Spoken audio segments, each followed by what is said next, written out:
प्रस्तुति corona update विशेषमा यहाँलाई स्वागत छ। म रमेश वाग्ले। दर्शकबिन, कोरोना अपडेटमा हामी कोरोनाका विश्वभरका तथ्याङ्क मात्रै प्रस्तुत गर्दैनौँ। सँगसँगै विश्वभर कोरोनाको महामारीका कारण मानवीय जनजीवनमा आएको सङ्कट, यो सङ्कटसँग मानिसहरूले जुझ्नका लागि तयार गरिरहेको अवलम्बन गरिरहेको रणनीति, सँगसँगै यसबाट बाहिर निस्किने भन्दा पनि यही अवधिलाई चाहिँ कसरी गुजार्ने र कसरी सुरक्षित रहने भनेर मान्छेहरूले अपनाएको जीवनशैली, यो एकदमै महत्त्वपूर्ण छ कि यस्ता परिस्थितिहरू पनि आउँदा रहेछन्। कोरोना आइसकेपछि यो थाहा भएको छ कि जहाँ वर्षभरि पनि एउटा महामारीको सङ्कटमा फस्नुपर्ने रहेछ। विगतमा हाम्रो अनुभव हेरियो भनेदेखि चाहिँ औलो रोग आएको समयमा त्यस्तै खालको अलि लामो समय डराउनु पर्ने परिस्थिति थियो। तर त्यो चाहिँ एउटा क्षेत्रमा केन्द्रित थियो, तराई क्षेत्रमा। त्यहाँ चाहिँ औलो लागिसकेपछि मानिसहरू चाहिँ अपाङ्ग हुने, मृत्युसम्म पुग्ने अनि भागाभाग भएर तराई क्षेत्र नै खाली हुने अवस्था थियो। त्यहाँ एउटा जनजातीय समुदाय थारूको मात्रै बसोबास भएको थियो। त्यसको पनि कालान्तरमा त्यसमा जुत्दै गर्दै जाँदाखेरि जब औलो उन्मूलन भयो, त्यसपछि उसको एन्टिबडीले चाहिँ फरक रूपमा काम गरेर अहिले सिक्कल सेल एनिमिया पनि भनिन्छ, तर सिक्कल सेल डिजिज हो त्यो रक्त कोषहरू चाहिँ चन्द्राकारमा परिणत हुने र बग्दा बन्द भएर उनीहरूमा समस्या आउने, त्यो एउटा त्यसको औलोको साइड इफेक्टको रूपमा त्यसलाई हेरेका छन् विज्ञहरूले। त्यस्तै अवस्था अहिले आएको छ। कोरोना भाइरसको फैलावट विश्वभर छ अनि नेपालमा पनि कोरोना भाइरस भित्रिएको नै 10 महिना पुरा भएर 11औं महिना प्रवेश गरिसकेको अवस्था छ। नेपालमा स्थानीय स्तरमा समुदाय स्तरमै फैलिएको समयको हिसाब गर्ने हो भनेदेखि 6 महिना भइसकेको अवस्था छ। यो अवधिमा थुप्रै मान्छेहरू सङ्क्रमित भएका छन्, थुप्रै मान्छेहरूले ज्यान गुमाएको अवस्था छ र यसबाट एउटा पाठ नेपाली समाज समुदायले सिक्नुपर्ने भन्ने एउटा अनुमान गर्न सकिन्छ कि अब यस्ता खालका सङ्कटहरू वर्षभरिलाई आयो भनेदेखि सुरक्षित कसरी हुने, यस्तो सङ्कटको समयमा आफ्ना दैनिकीहरू चाहिँ कसरी सञ्चालन गरिराख्ने, जारी राख्ने जस्ता विषयहरू चाहिँ अब हाम्रो जीवनशैलीमा अवलम्बन गर्नुपर्ने देखिएको छ। सँगसँगै हाम्रा पाश्चात्य संस्कृतिकरण भएका हाम्रा संस्कृतिहरू छन्, अभिवादनहरू छन्, तिनीहरूमा पनि केही परिवर्तन गर्नुपर्ने आवश्यकता देखिएको छ। अब विश्वभरको थोरै अपडेट गरौँ। विश्वभर अहिलेसम्म 6,25,73,000 हिजोको भन्दा झन्डै 6 लाख सङ्क्रमितहरूको सङ्ख्या चाहिँ बढेको छ र 6,25,73,000 नागेको अवस्था छ। विश्वभर कोरोना भाइरसको सङ्क्रमणका कारण 14,58,300 भन्दा बढी मानिसहरूले ज्यान गुमाएको अवस्था छ भने 4,31,93,000 बढी मानिसहरू चाहिँ सङ्क्रमण जितेर घर फर्किएको अवस्था छ। अझै झन्डै 1.5 करोड भन्दा बढी मानिसहरू चाहिँ सङ्क्रमणको आइसोलेसन अवधिभित्रै रहेको अवस्था छ। नेपालमा विगत 24 घण्टामा 1,380 नयाँ सङ्क्रमित फेला पर्दा 515 जनामा मात्र सक्रिय सङ्क्रमणको अवधि पार गरेर घर फर्किएको अवस्था छ। यो निको भएको भनेर सरकारले सार्वजनिक गरे पनि यो निको भएको नभएर सक्रिय सङ्क्रमणको अवधि उनीहरूले पुरा गरेका छन्। उनीहरूबाट अरूलाई जोखिम छैन र उनीहरू चाहिँ अझै केही सतर्क र सचेत पनि हुनुपर्ने अवस्था छ। अहिलेसम्म नेपालमा 2,30,723 सङ्क्रमितहरू पुगेका छन् भने 18,083 जना आइसोलेसनमा रहेका छन् सक्रिय सङ्क्रमितको रूपमा र नेपालमा 2,11,186 जना कोरोना सङ्क्रमणको सक्रिय सङ्क्रमणको अवधि पुरा गरेर घर फर्किएको अवस्था छ। 1,454 जनाले अहिलेसम्म ज्यान गुमाएको अवस्था छ। नेपालमा सुरुवातदेखि अहिलेसम्म 17,19,828 वटा PCR परीक्षणहरू भएका छन्। अहिलेसम्म 618 जना क्वारेन्टिनमा रहेको अवस्था छ। यो ताजा अपडेट पछि अब हामी विश्वको सबैभन्दा बढी सङ्क्रमित भएका देशहरू सँगसँगै हाम्रा जिल्लाका अवस्थाहरू के छन् भनेर पनि बुझ्ने प्रयास गर्नेछौँ। सङ्घीय सरकारले अन्य केही कुरा गर्न नसक्दै पनि एउटा सकारात्मक थालनी गरेको छ।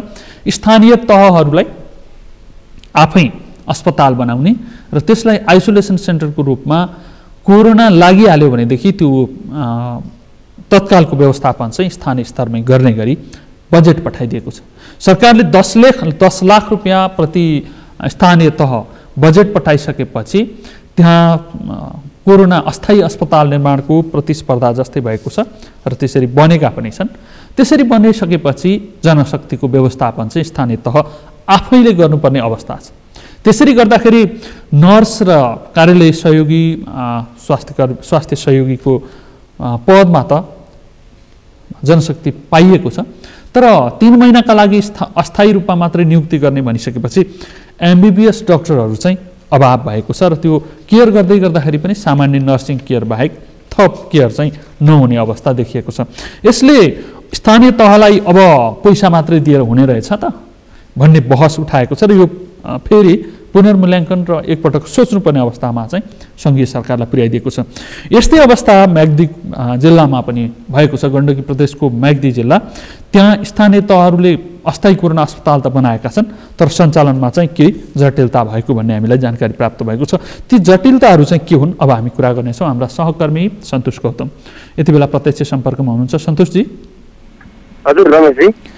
म्याग्दीमा अस्थायी कोरोना अस्पताल सञ्चालनका लागि स्थानीय तहहरूले गरेका प्रयासहरू के छन्, के प्रगति गरेका छन् र जटिलता चाहिँ के देखिए? म्याग्दीमा अहिलेसम्म सुरुवातदेखि अहिलेसम्म राहत वितरणदेखि क्वारेन्टाइन आइसोलेसन स्थापना लगायतका कामहरू स्थानीय तहहरूले र जनचेतनामूलक कामहरू स्थानीय तहहरूबाट भएका छन् र अब अहिले पछिल्लो समयपालिकाहरूमा कोरोना अस्पताल स्थापना भएको छ। 5 क्षमताको स्वास्थ्य तथा जनसङ्ख्या मन्त्रालयको यो निर्णय र उसैको अनुदान बजेटमा चाहिँ यो स्थापना भएको र त्यसमा अहिले जनशक्तिको व्यवस्थापनको काम भइरहेको छ र जनशक्ति व्यवस्थापनको कुरा गर्दाखेरि नर्स र कार्यालय सहयोगी पाइएको छ। चिकित्सक चाहिँ मालिका गाउँपालिका बाहेक अरू ठाउँमा पाइएका छैनन् र अब यसको प्रयोग पनि अहिलेसम्म चाहिँ आइसकेको छैन। सदरमुकामको आइसोलेसन प्रयोगमा आएको छ र अब गाउँपालिकाहरूले स्थापना गरेको आइसोलेसन पूर्व तयारीको अवस्था अथवा तयारी त छन्, तर त्यसमा चाहिँ प्रयोगमा आइ नसकेको अवस्था छ। त्यो चाहिँ बिरामी पनि नभएर पनि होला।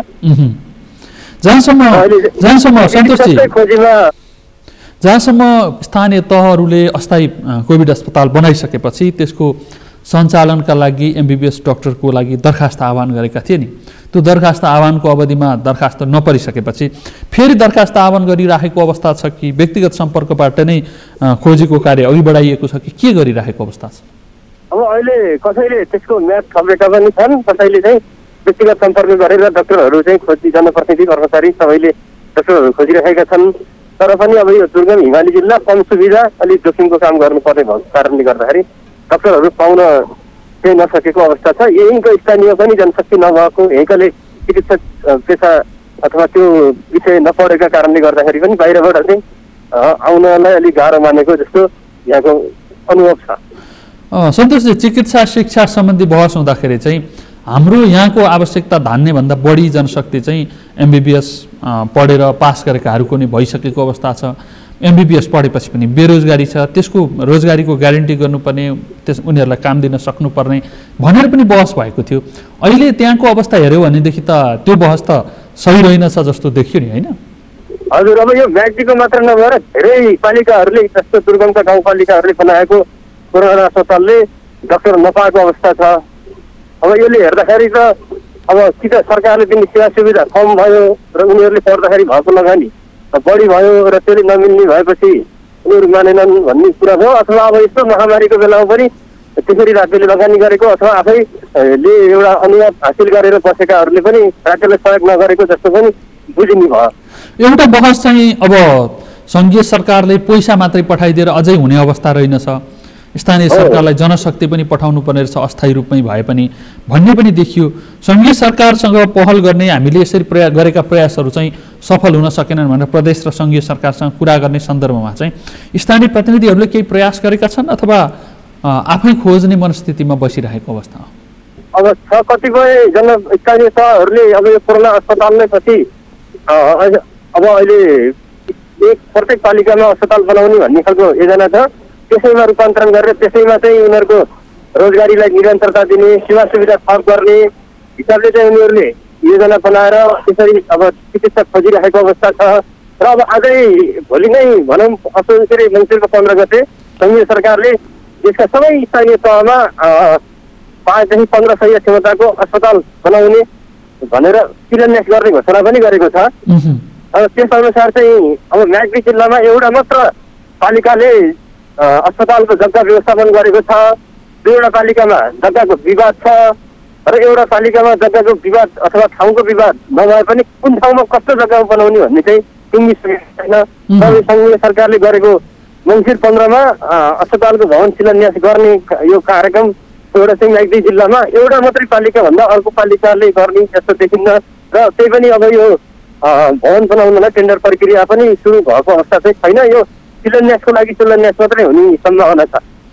सन्तोषजी, त्यहाँ सरकारी संयन्त्रहरूको चाहिँ समन्वय नभएका कारणले गर्दाखेरि राष्ट्रिय पुनर्निर्माण प्राधिकरणले बनाउने भनेको स्वास्थ्य चौकी चाहिँ त्यहाँ भवन निर्माण विभाग अन्तर्गत चाहिँ बनिसकेको, फेरि बजेट गएको, फेरि बन्न लागेको समस्या पनि थियो नि, त्यसको व्यवस्थापन समाधान कसरी खोजिँदैछ?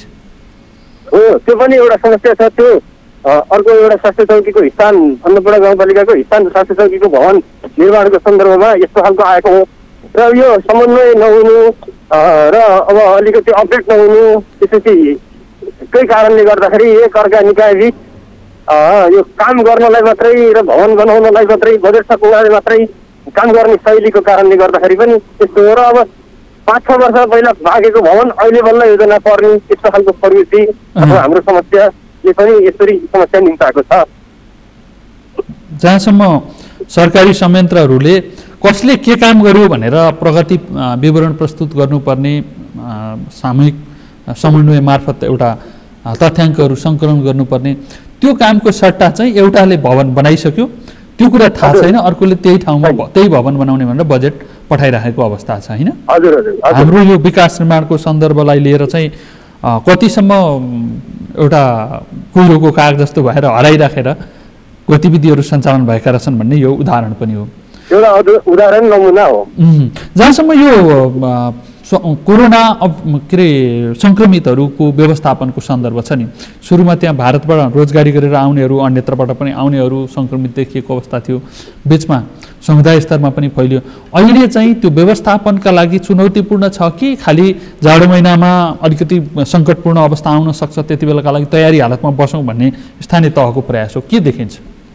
अब अहिले सतर्कता र यो तयारी सँगसँगै अब आफ्नो नियमित कामलाई पनि अघि बढाउने भन्ने खालको नीति चाहिँ अहिले भइरहेको छ र अब अहिले धेरै जसो सङ्क्रमितहरू आइसोलेसनमा छैनन्, सबै सङ्क्रमितहरू अहिले होम आइसोलेसनमा बसेका छन् र अब त्यो पिसिआर परीक्षण पनि जसलाई लक्षण देखियो उसैको मात्रै भइरहेको अवस्था छ।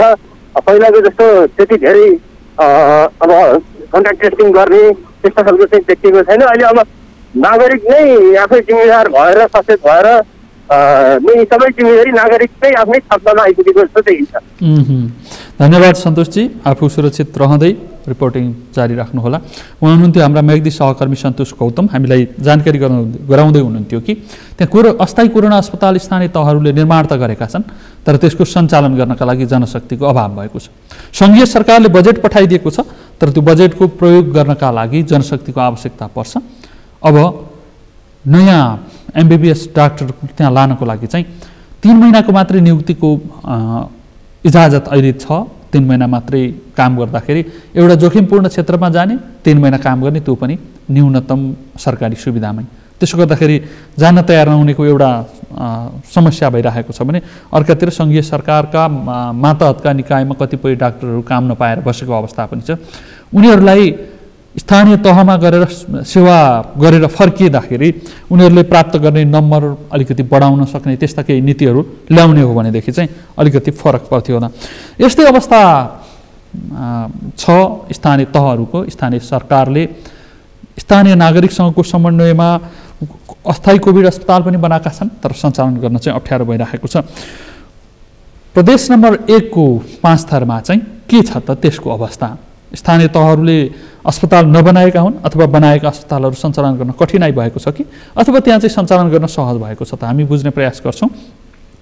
हाम्रा सहकर्मी खबिन लुइटेल यति बेला प्रत्यक्ष सम्पर्कमा हुनुहुन्छ। खबिनजी। हजुर हजुर रमेश सर। त्यहाँको अवस्था यो अस्थायी कोरोना अस्पताल निर्माणमा स्थानीय तहहरूले गरेका प्रयास र देखिएका जटिलता चाहिँ के छन् अहिलेको ताजा अवस्थामा? विशेष गरी सङ्घीय सरकारले प्रत्येक स्थानीय तहलाई 10 लाख रुपियाँको दरले 3 महिनाको लागि तिमीहरूले अस्पताल सञ्चालन गर है भनेर जुन बजेट पठायो, त्यसदेखि पछाडि यहाँ भइरहेका भौतिक संरचनाहरूमा नै बेड, त्यसदेखि पछाडि अरू आवश्यक सामग्रीहरू चाहिँ जोडजाम गरेर यहाँका स्थानीय तहहरूले अस्पताल सञ्चालन गरे। कतिपय चाहिँ स्थानीय तहहरूले दसैँ अगाडि नै कोभिड अस्पताल सञ्चालन गरे भने कतिपय स्थानीय यहाँका 8वटा स्थानीय तहमध्ये 2वटा स्थानीय तहले चाहिँ दसैँ तिहार पछाडि मात्रै कोभिड अस्पताललाई उद्घाटन गरे। तर सबै कोभिड अस्पताल सञ्चालन गरिरहेका स्थानीय सरकारको गुनासो के छ भने 3 जनाको दरबन्दी, 1 जना डाक्टर, 1 जना कार्यालय सहयोगी र 2 जना नर्स गरेर जम्मा 4 जनाको दरबन्दी रहेको कोभिड अस्पतालमा नर्सहरू पनि भेटियो, नर्सिङ स्टाफ पनि भेटियो र कार्यालय सहयोगी पनि भेटियो, तर डाक्टर चाहिँ भेट्न सकिएन। जिल्लाका 8वटा स्थानीय तहमध्ये एउटा मात्रै स्थानीय तहमा चाहिँ डाक्टर हुनुहुन्छ, स्थानीय तहमा रहेको कोभिड अस्पतालमा चाहिँ डाक्टर हुनुहुन्छ, बाँकी कुनै पनि कोभिड अस्पतालमा चाहिँ डाक्टर हुनुहुन्न। पटक विज्ञापन र सूचना जारी गर्दाखेरि पनि कोभिड अस्पतालमा डाक्टर प्राप्त भएन भन्ने सन्दर्भका गुनासोहरू चाहिँ स्थानीय सरकारले गर्ने गरेका छन्। र अहिलेसम्म हेर्दाखेरि चाहिँ त्यसरी खोलिएका कोभिड अस्पतालमा 1 जना पनि सङ्क्रमित रहेको अवस्था छैन। हुन त यो सुखद कुरा हो, सङ्क्रमितको सङ्ख्या कम हुनु त राम्रो कुरा हो, तर जिल्लामा सङ्क्रमितै नभएको भने फेरि होइन। जिल्लामा जति पनि सङ्क्रमितहरू छन् उनीहरू चाहिँ होम आइसोलेसनमै बस्नको लागि प्रेफर गरिरहेछन्, उनीहरू चाहिँ होम आइसोलेसनमै बस्ने इच्छा देखाइरहेको अवस्था हुँदाखेरि ती अस्पतालहरूको औचित्यता, आवश्यकता के भन्ने खालका प्रश्नहरू पनि उठेको छन्। एकातिर सरकारले चाहिँ ल तिमीले 3 महिना चलाऊ भनेर हालिदिएको पैसाको म्याद समयावधि पनि 3 महिना पुग्न लाग्यो, 3 महिना बित्न लाग्दासम्म डाक्टर भेटिएको छैन भने अर्कोतर्फ चाहिँ अब त्यसरी अस्पतालमा चाहिँ पेसेन्टहरू नजाने अथवा कोभिड सङ्क्रमित व्यक्तिहरू पनि घरमै बस्ने इच्छा देखाइरहँदाखेरि यो कोरोना अस्पताल सञ्चालनमा चाहिँ एक खालको चुनौती देखिएको अवस्था छ 5 जिल्लामा। सङ्घीय सरकारले स्वास्थ्य तथा जनसङ्ख्या मन्त्रालय मार्फत 10 लाखका दरले बजेट पठायो, 1500 अस्पताल सञ्चालन गर्नु भन्यो। यसलाई चाहिँ अहिले यो महामारीसँग जुझ्नका लागि गरेको प्रयास सँगसँगै सरकारले नीति तथा कार्यक्रममा नै प्रत्येक गाउँपालिकामा चाहिँ एउटा 1500 अस्पताल सञ्चालन गर्ने नीति लिएको थियो। यो अस्थायी कोभिड अस्पताललाई त्यो पुरानो कार्यक्रमसँग जोड्ने प्रयास सङ्घीय सरकारले गरेको हो कि होइन भन्ने सन्दर्भमा बहस भएका छन्? होइन, यो बिल्कुलै होइन। किनभने यो जसरी कोरोना अस्पताल, अस्थायी कोभिड अस्पताल उद्घाटन गरिएको भनेर भनिएको छ, यो चाहिँ भइराखेको भौतिक संरचनामा, काहीँ स्वास्थ्यको कार्यालयमा, काहीँ आयुर्वेदको कार्यालयमा, काहीँ चाहिँ तपाईँको विद्यालयका पुराना खाली रहेका भवनहरूमा, काहीँ चाहिँ उद्योग वाणिज्य सङ्घको खाली रहेको भवनहरूमा बेड राखेर अस्थायी रूपमा बिरामीलाई ल्याएर तत्कालै बेडमा राख्ने गरेको मात्रै बनाइएको छ। तर अब भोलि चाहिँ यो संरचनागत हिसाबले अस्पताल स्थायी रूपमा सञ्चालन गर्नका लागि योग्य संरचनाहरू बनेका छैनन्, यसरी बुझ्नु पर्यो हैन। कोभिड अस्पतालको सन्दर्भमा चाहिँ त्यो छ, तर सङ्घीय सरकारले स्थानीय तहमा चाहिँ घोषणा गरेको जुन अस्पताल 1500 एउटा स्थानीय तहमा अनिवार्य अस्पताल बनाउने भन्ने कुरा चाहिँ एउटा सुखद कुरा पनि सेयर गरौँ। 5 जिल्लाका भोलि 8वटा स्थानीय तहमा त्यो अस्पतालको भवनको शिलान्यास चाहिँ हुँदैछ। फेरि यसरी एकातिर अस्पताल आफ्नै प्रक्रियामा अगाडि बढिरहेको छ, जुन चाहिँ स्वास्थ्य उपचारको लागि स्थानीय तहमा सरकारले संविधानत नै चाहिँ स्थानीय तहमा अस्पताल हुने भन्ने गरेको कानुनी रूपमा नै व्यवस्था गरेको कुरा चाहिँ भोलि उद्घाटन हुँदैछ, भोलि शिलान्यास हुँदैछ ती अस्पतालहरूको बिल्डिङ बन्ने प्रक्रिया चाहिँ। तर कोभिड अस्पताल चाहिँ भइराखेका संरचनाहरूमा सञ्चालित अवस्था हो 5 थरमा। भनेको ती स्वास्थ्य चौकी, आयुर्वेदिक उपचार केन्द्र, त्यसैगरी पुराना विद्यालयका भवनहरू जहाँ चाहिँ अस्थायी कोरोना अस्पताल भनेर बोर्ड बनाइएको छ, राखिएको छ हैन? हजुर हजुर हजुर। तर त्यसरी राखिएका ठाउँमा अब तपाईँले नि भनिहाल्नुभयो कि कार्यालय सहयोगी र नर्सिङ स्टाफ पाइएको छ, तर एमबिबिएस डाक्टर चाहिँ पाइएको छैन।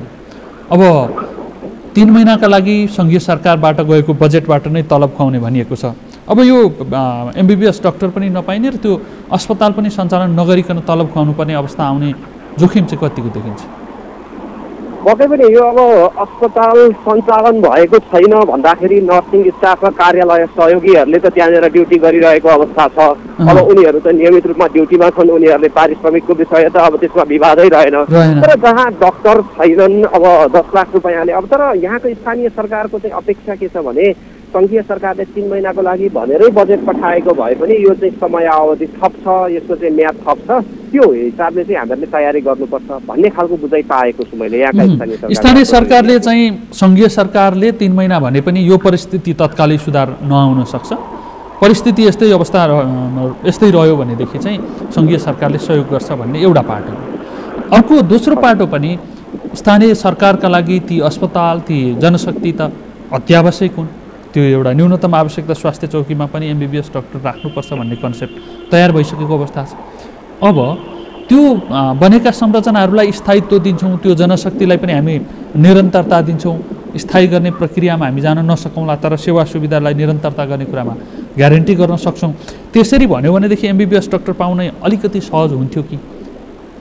विशेष गरी जिल्ला अस्पताल जस्तो सुविधा सम्पन्न ठाउँमा सदरमुकाममा रहेकै जिल्ला अस्पतालमा पनि दरबन्दी अनुसारका स्वास्थ्य कर्मीहरू नहुने पहाडी क्षेत्रका जिल्लाहरूमा चाहिँ यो सबैभन्दा ठुलो चुनौतीको विषय हो। ग्रामीण क्षेत्रमा गएर चाहिँ काम गर्नको लागि अब एउटा एमबिबिएस डाक्टर एमडिडिपी डाक्टरहरू चाहिँ अनिच्छुक देखिएको बारम्बार पाइएको छ। जिल्लामा सञ्चालित निजी अस्पतालमा चाहिँ सहजै डाक्टर आउने, उनीहरूले पाउने सेवा सुविधा बढी भएका कारण। तर सरकारी अस्पतालमै पनि चिकित्सकहरू भनेको समयमा दरबन्दी अनुसारको चिकित्सक नपाइने अवस्था देख्दाखेरि चाहिँ गाउँपालिकामा खुलेका 500 कोभिड अस्पतालमा डाक्टर पाउन साँच्चै कठिन छ जस्तो लाग्छ। किनभने राष्ट्रिय दैनिकहरूमा, राष्ट्रिय अखबारहरूमा यहाँका स्थानीय तहले पटक पटक विज्ञापन गरेका छन्। त्यति विज्ञापन गर्दाखेरि पनि प्रमुख प्रशासकीय अधिकृतहरूसँगको बाक्लो सम्पर्कमा खै त डाक्टर आउनु भएन भनेर उहाँहरूलाई जिज्ञासा राख्दाखेरि एक कल फोन पनि आएन भन्ने खालको चाहिँ उहाँहरूले गुनासो गर्नुहुन्छ। यसको मतलब डाक्टर पाउन कति चुनौती छ स्थानीय सरकारलाई भन्ने चाहिँ अवस्था प्रष्ट हुन्छ। तर अब यसो भन्दै गर्दाखेरि सङ्घीय सरकारले नै नीति बनाएर उसको मातहतमा रहेका डाक्टरहरूलाई चाहिँ खटाउने हो भने यो समस्या पनि समाधान चाहिँ हुन सक्छ भन्ने ठानेको छु रमेशजी। खबिनजी, यो चिकित्सा शिक्षाका विषयमा बहस सुरु भइसकेपछि नेपालमा जनशक्ति कति आवश्यक हो, त्यो जनशक्ति व्यवस्थापन गर्न सकिन्छ कि सक्दैन, अहिलेको उत्पादनलाई रोजगारी दिन सक्ने ल्याकत छ कि छैन जस्ता विषयको बहस हुँदाखेरि हामीले रोजगारी दिन सक्ने भन्दा बढी जनशक्ति चाहिँ उत्पादन भइसकेको अवस्था छ भन्ने निष्कर्ष निकालिएको थियो। तथ्याङ्कहरू पनि प्रस्तुत गरिएको अवस्था थियो। तर अहिले खोजी गर्दाखेरि त त्यस्तो तथ्याङ्कले त काम गरेको देखिएन, होइन? पक्कै पनि तपाईँको डाक्टरको अभाव त वास्तवमै अब ठुलो सहरमा बसेर हामीसँग यति जनशक्ति छ, यो जनशक्तिलाई यहाँनिर खटाउन सक्छौँ भन्ने हिसाबले जुन आकलन र प्रक्षेपण गरिएको छ, ग्रामीण क्षेत्रको अवस्था बिल्कुलै त्यो छैन। सदरमुकामको सुविधा सम्पन्न अस्पतालमा पनि तपाईँको एकजना चिकित्सक नहुँदाखेरि, एकजना डाक्टर नहुँदाखेरि त्यहाँ चाहिँ प्रसुति सिजरियन डेलिभरी नभएर 5 थर ताप्लेजुङका पेसेन्टहरू कैयौँ पटक झापा पुर्याउनु परेको त यहाँ दृष्टान्तहरू प्रशस्त पाइन्छन्। त्यसको मतलब डाक्टरको अवस्था सहज छ, पर्याप्त छ भन्ने अवस्था चाहिँ देखिँदैन रमेशजी। भनेको स्थानीय स्तरमा ग्रामीण क्षेत्रमा खोजियो भनेदेखि डाक्टर छैनन्, अनि सहरी क्षेत्रमा खोजियो भनेदेखि चाहिँ प्रत्येक घर एउटा क्लिनिकको जस्तो अवस्था छ। अनि निजी व्यवसाय गरेर पनि उनीहरूको चाहिँ कमाइ राम्रै भएको अवस्था छ भनेपछि त चिकित्सा क्षेत्रमा सरकारी सेवाको आकर्षण त एकदमै न्यून जस्तो पो देखियो, होइन?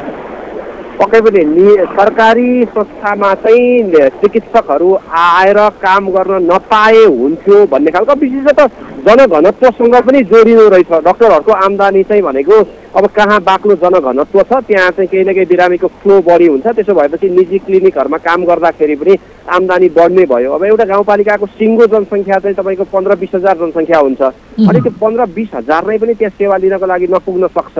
अनि औसतमा दिनभरिमा 4-5 जना बिरामीलाई मात्रै सेवा दिएर त एउटा डाक्टर कसरी बस्न सक्छ र कसरी बस्न सक्छौँ र भन्ने हिसाबले पनि डाक्टरहरूको कुराहरू चाहिँ सुन्न पाइन्छ। एउटा अभ्यास पनि छ नि, अब ग्रामीण क्षेत्रमा चाहिँ त्यहाँ सामान्य स्वास्थ्य चौकीमा पनि निःशुल्क वितरण गरिने बाहेकका फलानु औषधि किन्नुहोस् भन्यो भने त्यो औषधि पनि नकिन्ने स्तरको त्यो आर्थिक क्षमता भएको मानिसहरू भएको ठाउँमा त त्यहाँ त शुद्ध सेवा गर्न जाने भएकोले गर्दाखेरि दुर्गममा ग्रामीण क्षेत्रमा सेवा गर्न जाने सरकारी चिकित्सकहरू अथवा सरकारी स्तरबाट अस्थायी रूपमै जानेहरूलाई पनि सेवा सुविधा त्यही अनुसार तोकेन भनेदेखि चाहिँ भोलि डाक्टर पठाउँछु भनेर सङ्घीय सरकारले चाहँदा पनि नसक्ने अवस्था चाहिँ देखियो, होइन? हो, वास्तवमै भएको अवस्था त्यही हो। नभए सङ्घीय सरकारले चाहिँ यत्रो कार्यक्रम ल्याएर कोभिड रोकथामको लागि गरिएको एउटा सकारात्मक प्रयास हो। एउटा स्थानीय तहका 5 जना मानिसलाई मात्रै स्थानीय सरकारले नै सञ्चालन गरेको कोभिड हस्पिटलमा राख्ने हो भने समुदायमा कोरोना सङ्क्रमणको फैलिने जोखिम त कम हुन्छ नै। सँगसँगै एकजना डाक्टर र 2 जना नर्सको केयर पाउँदाखेरि त्यो बिरामीको मनोबल, आत्मबल बढेर त्यो छिटो निको हुने पनि सम्भावना हुन्छ कि जस्तो विश्लेषण गर्न सकिन्छ। त्यति मात्रै होइन, अब कोभिड लागिहाल्यो भनेदेखि के गर्ने भनेर मानिसहरू मनोवैज्ञानिक त्रासमा बस्नुपर्ने अवस्था पनि अन्त्य हुन सक्थ्यो होला। मलाई लागिहाल्यो भने पनि मलाई उपचार हुने ठाउँ चाहिँ मेरो घर सँगसँगै छ, मैले टाढा जानु पर्दैन, त्यस्ता जटिल अवस्था आयो भनेदेखि पनि जटिल अवस्था हो कि होइन भनेर मूल्याङ्कन गर्न सक्ने जनशक्ति पनि आउँदैछ। यो खालको आत्मविश्वास त जाग्थ्यो होला, त्यो चाहिँ अहिलेको प्रयासबाट चाहिँ दुर्भाग्यपूर्ण नै भन्नुपर्छ, जाग्न पाएन। अब समग्रमा त्यहाँ स्थानीय तह, प्रदेश सरकार र सङ्घीय सरकारका बिचमा समन्वयात्मक हिसाबले चाहिँ कतिको राम्रोसँग काम हुन सक्यो त्यो पाँचथर जिल्लामा चाहिँ? अब यो विषयलाई चाहिँ ठ्याक्कै पाँचथर जिल्लालाई लिने हो भने एउटा भाग्यमानी जिल्लाको रूपमा लिनुपर्छ, किनभने अहिले भौतिक यातायात तथा पूर्वाधार मन्त्री सङ्घीय सरकारको वसन्त कुमार नेम्बाङ पाँचथर जिल्लाबाटै प्रतिनिधित्व गर्ने संसद हुनुहुन्छ। त्यसदेखि पछाडि प्रदेश नम्बर 1 को आर्थिक मामिला तथा योजना मन्त्री जसले बजेट बनाउनुहुन्छ, जसले बजेटको प्लानिङ गर्नुहुन्छ, उहाँ पनि पाँचथर जिल्लाबाटै हुनुहुन्छ। यसो हेर्दाखेरि अब दुवैजना एउटै पार्टीबाट नेकपाबाट निर्वाचित दुवैजना सभासदहरू, एउटा प्रदेशको अर्थमन्त्री, अर्को सङ्घीय सरकारको चाहिँ पावरफुल मन्त्रालयको जिम्मेवारी सम्हालिरहेको मन्त्री भइसके पछाडि जिल्लाले पाउने कुराहरू, सङ्घीय सरकार र प्रदेश सरकारबाट पाउने सेवा सुविधाका कुराहरू चाहिँ यहाँ प्रशस्त रूपमा पाएको छ। हिजो अस्तिको दिन अब त्यो त प्रतिस्पर्धात्मक रूपमै पाउने भयो ती सेवा सुविधाहरू चाहिँ। अब स्थानीय तहसँग ती दुईटैको समन्वयात्मक काम भइरहेको छ कि प्रतिस्पर्धात्मक, के देखिन्छ? यो चाहिँ समन्वयात्मक रूपमै लिनुपर्छ। पाँच जिल्लामा जसरी स्थानीय सरकारसँग सङ्घीय सरकार र प्रदेश सरकारले चाहिँ गरेका कामहरू छन्, यसलाई चाहिँ समन्वयात्मक ढङ्गले नै लिनुपर्छ। यसको दृष्टान्त चाहिँ पछिल्लो समय अस्तिको दिनसम्म मात्रै भौतिक पूर्वाधार तथा यातायात मन्त्री फिदिममा हुनुहुन्थ्यो। उहाँले चाहिँ केही विद्यालयमा चाहिँ आइटी शिक्षाको उद्घाटन, बिओपीहरू, सेक्युरिटी फोर्स, बोर्डर सेक्युरिटी फोर्सहरू, एपिएफहरूको क्याम्प उद्घाटन गरेर उहाँ बाहिरिए पछाडि अब आज मात्रै प्रदेशका आर्थिक मामिला तथा योजना मन्त्री यहाँ आउँदै हुनुहुन्छ। भोलि चाहिँ उहाँले विभिन्न स्थानीय तहमा बन्ने त्यो जुन 15 शय्याको अस्पताल भनिएको छ तिनीहरूको शिलान्यास गर्ने कार्यक्रम रहेको छ। यसरी हेर्दाखेरि अब यो चाहिँ आफ्नो भविष्यको राजनीतिक यात्रा सुरक्षित गर्नको लागि पनि सङ्घ र प्रदेश सरकारले चाहिँ पाँचथर जिल्लालाई मजाले अनि एकदमै नजिकैबाट हेरेको छ भनेर चाहिँ भन्न सक्ने अवस्था छ। रमेशजी, त्यस हिसाबले चाहिँ पाँचथर जिल्ला एउटा भाग्यमानी जिल्लामा पनि पर्ने भयो होइन? पक्कै पनि। हस् खबिनजी, धेरै धेरै धन्यवाद। आफू सुरक्षित भएर रिपोर्टिङ जारी राख्नुहोला। उहाँ हुनुहुन्थ्यो हाम्रो पाँचथर सहकर्मी खबिन लुइटेल। हामीलाई त्यहाँको समग्र अवस्थाको बारेमा जानकारी गराउँदै हुनुहुन्थ्यो। स्थानीय तहहरूले अस्थायी कोभिड अस्पताल बनाएका छन् अनि सङ्घीय सरकारले आफ्नो घोषणा अनुरूप भोलि प्रत्येक स्थानीय तहमा 15 शय्याको अस्पताल बनाउने गरी भौतिक पूर्वाधार निर्माणको कामको शिलान्यास गर्दैछ। सङ्घीय सरकारले घोषणा गरिसकेको अवस्था छ। अब त्यहाँ पुग्न सक्ने प्रतिनिधिहरू पुग्छन्, नपुग्ने भएदेखि स्थानीय स्तरबाटै पनि त्यो शिलान्यासको काम गर्नु भनेर भनिरहेको अवस्था छ र बजेटको व्यवस्थापन सङ्घीय सरकारबाटै हुँदैछ। यो सकारात्मक पक्ष हो। सँगसँगै नेपालमा कोरोना भाइरसको सङ्क्रमण भित्रिसकेपछि अनेक खालका र्युमरहरू, हल्ला, गलत प्रकारका हल्लाहरू फैलिने गरेका छन्। कोभिड केही होइन भनेर यसलाई चाहिँ मास्क लाउनु पनि पर्दैन र योसँग डराउनु पनि पर्दैन, उपचार गर्नु पनि पर्दैन।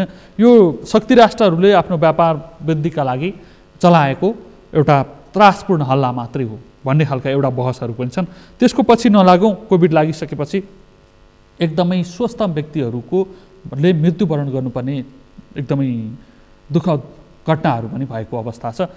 कति धेरै मानिसहरू छन् जसलाई सङ्क्रमण भएको तर लक्षण नदेखिएको पनि छ। त्यसलाई हेरेर फुरुक्क परेर फेरि जोखिम मोल्ने काम चाहिँ गर्नु भएन। त्यतातिर अलिकति ध्यान दिनु पर्यो। सँगसँगै सरकारले सुरुवाती चरणमा यो मास्कको प्रयोग गर्दाखेरि पनि N95 भयो भने मात्रै हुन्छ, यो सामान्य मास्कले चाहिँ हुँदैन, कपडाका मास्कको प्रयोगै नगरौँ भन्ने सरकारी सूचनाहरू पनि बनेको थियो। तर पछिल्लो समय त्यो N95 को एयर फिल्टर राखिएको मास्क लगाइयो भनेदेखि अस्पतालमा छिर्न नदिने र अर्को मास्क लाएर आउनुहोस् भनेर भनिराखेको अवस्था पनि छ। त्यसैले एकरूपता चाहिँ अलिकति हुन आवश्यक छ। कहिलेकाहीँ महामारीको समय छ, आत्तिँदाखेरि केही कुराहरू सार्वजनिक हुन्छन्, तर त्यसलाई प्रोपरली अब यी कुराहरू हामीले हतारमा गलत कुरा सार्वजनिक गरेका छौँ र यी कुराहरू सुधार गर्दै अब यसो गरौँ भनेर भन्न सक्ने र नागरिकको विश्वास लिने सक्ने काम चाहिँ सरकारले गर्नुपर्छ।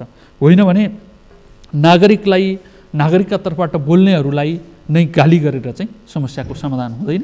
त्यसैले कार्यशैलीमा सङ्घीय सरकारले परिवर्तन, रूपान्तरण गर्दै जाओस् र नागरिकको विश्वास आर्जन गर्दै जाओस्। प्रदेश सरकारले पनि यही गरून् अनि स्थानीय सरकारले पनि यही गरून्। नागरिकले चाहिँ कम्तीमा आफू बच्ने प्रयास जारी राखुन्। यही आह्वानसहित कार्यक्रमबाट बिदा लिने समय भएको छ। म सहित सम्पूर्ण युनिट बिदा चाहन्छौँ। सगरमाथा टेलिभिजन हेर्दै गर्नुहोला। नमस्कार।